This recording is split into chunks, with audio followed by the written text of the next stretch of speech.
Hello YouTube, how's everyone doing? It's Professional here. So today I thought that I would make a guide on the daily objectives in GTA Online because ever since the casino update came out, daily objectives have been changed and they've been changed for the better. So what Rockstar has changed is they've removed a lot of the PvP related daily objectives. They've put a lot easier ones in. So a lot of the daily objectives that we have now, they're not as complicated to complete as in the past. And also, they've increased rewards. So let me start off by telling you guys exactly what these daily challenges are, how they work, and I'm also going to be telling you guys if they're worth doing because I recently completed a 28-day streak on it.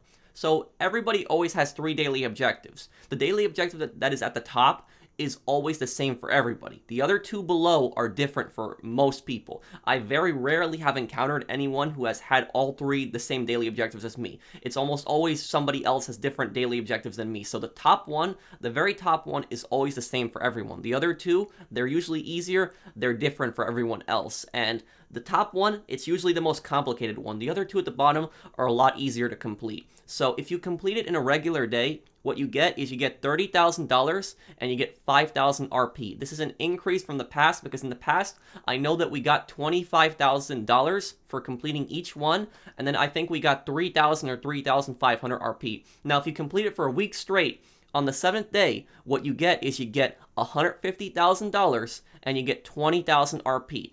In the past, I believe that it was $100,000 for 7 days straight, and you also got 15,000 RP, so we got an increase here.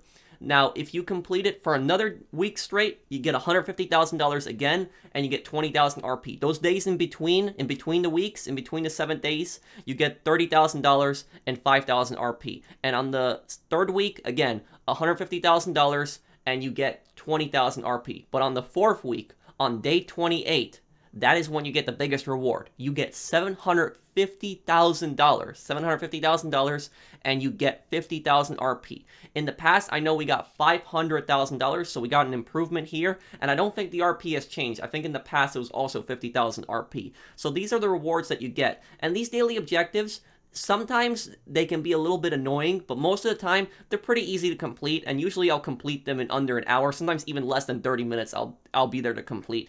And you want to do these when you're doing other activities, just multitask with them. I do think they're worth doing. I'm going to show you guys a chart coming up here, but take a look at some of these. Like right here, I had one rampage with a stone hatchet. That's easy. All I gotta do is take the stone hatchet, kill an NPC with it, play a round of golf, and order a drink from a bar. That's so easy. I can play golf by myself. So if you have these daily objectives, especially if they're easy ones, take advantage of them. Do them. They're pretty easy.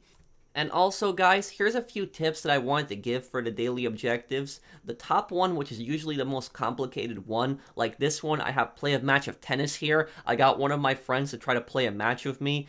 That can be a little more complicated because tennis can actually last pretty long, even if you only do 1 round of it. For most of the top challenges, whether it's like a race or, an adversary mode, what you can do is tell your friend to leave the match. Like my friend is leaving here, or you can leave the match for them and they'll get the daily objectives. This does not work for tennis though. I've noticed it works for a lot of them, like it works for death matches, it works for team death matches, but it does not work for tennis. So do not use it for tennis. As you guys see here, even after my friend left, I did not get the completion for completing a match of tennis. But, the reason that you might want to have somebody leave is if you are doing like a death match, for instance, and nobody else joins except just your friend, then I guess tell your friend to leave and then do the same for them. That'll save some time because doing that match, just a 1v1 like that, that's just not really worth the time and the money. If you get a bunch of people to join like the adversary mode or the deathmatch, play it. But if it's just like your friend, I would personally recommend telling one person to leave and then joining back and then you leave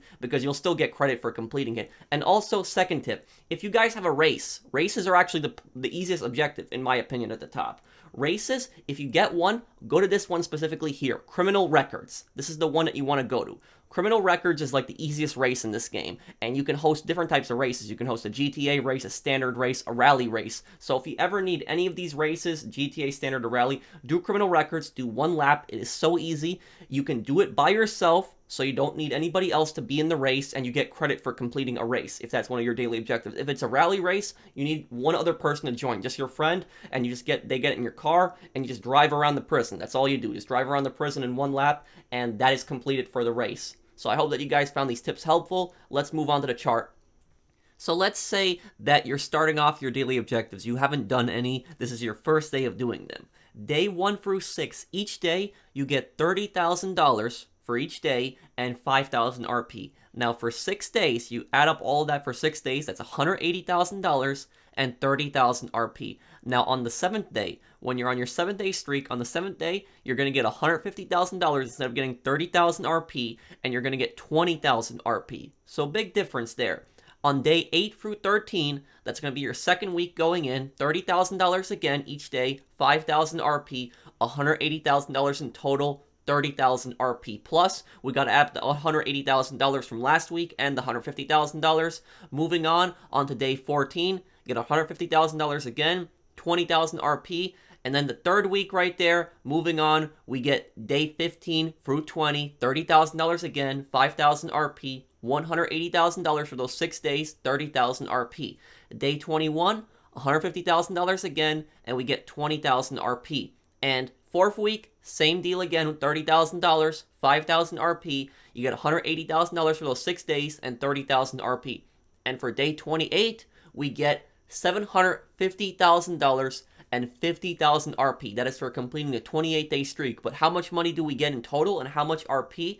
If you add up everything together for 28 days, doing it straight, all the days, all the RP added up, you get $1,920,000 and 230,000 RP. So that's plenty of RP, and you almost get an extra $2 million in the month. So, I mean, if you log into GTA every day, take advantage of daily objectives. Even if you're not going to play that day, log in for like a few minutes. Do those daily objectives, because then even if you don't play for the rest of the day, you can still make up the difference because this will get you some pretty good money. $150,000 for each 7 days, $30,000 for each day, and then on the 28th day, $750,000. I really wish they would have given you $1 million. Like if I was in charge of this, I would have given $1 million for day 28. I think that would have been better, but still, it's an improvement from $500,000 for what we had in the past to $750,000. So I do think these daily objectives are worth it. If you guys have any questions, comments, or concerns, let me know down below in the comments. I'll try to reply to as many people as I can. I hope that you guys enjoyed this video. I hope you guys find this chart helpful.